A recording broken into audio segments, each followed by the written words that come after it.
The race to see who succeeds Governor Mike DeWine is down to 2.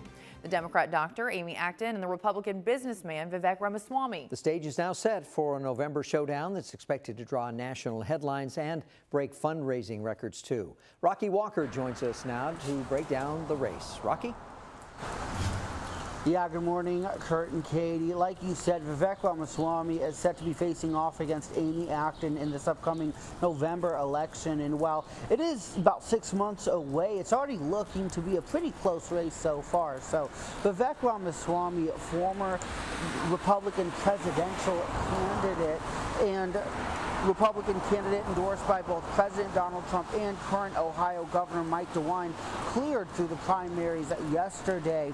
The billionaire winning in a landslide against businessman and online personality Casey Putsch. This puts him against Amy Acton in November, who ran unopposed in the primaries.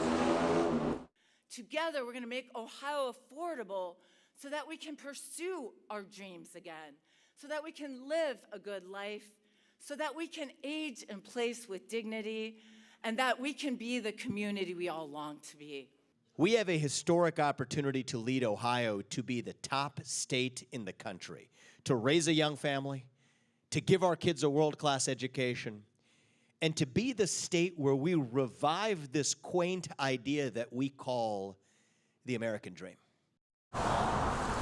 Ohio hasn't had a Democrat governor in 20 years, but the latest poll from Bowling Green State University shows Ramaswamy leading Acton by only a single point, which is well within the margin of error.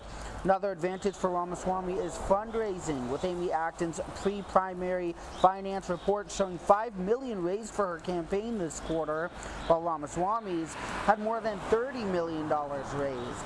So the race, as I said, looks to be pretty close, but we still are 6 months away. And like I pointed out, Ramaswamy has multiple advantages in his direction. But with 6 months to go, really a lot more is to come. Live on your side in Columbus, Rocky Walker. Good day, Columbus.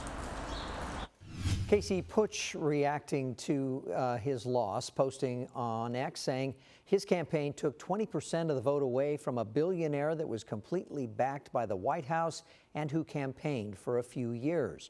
He goes on to say, we raised about $120,000 and did this in less than 5 months with the GOP actively working against us.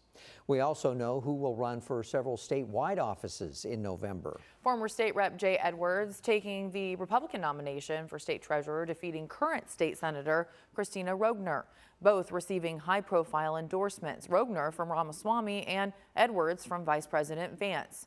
Edwards will face off against Seth Walsh in the fall.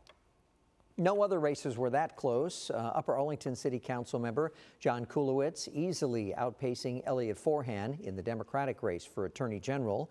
He'll take on Republican Keith Faber.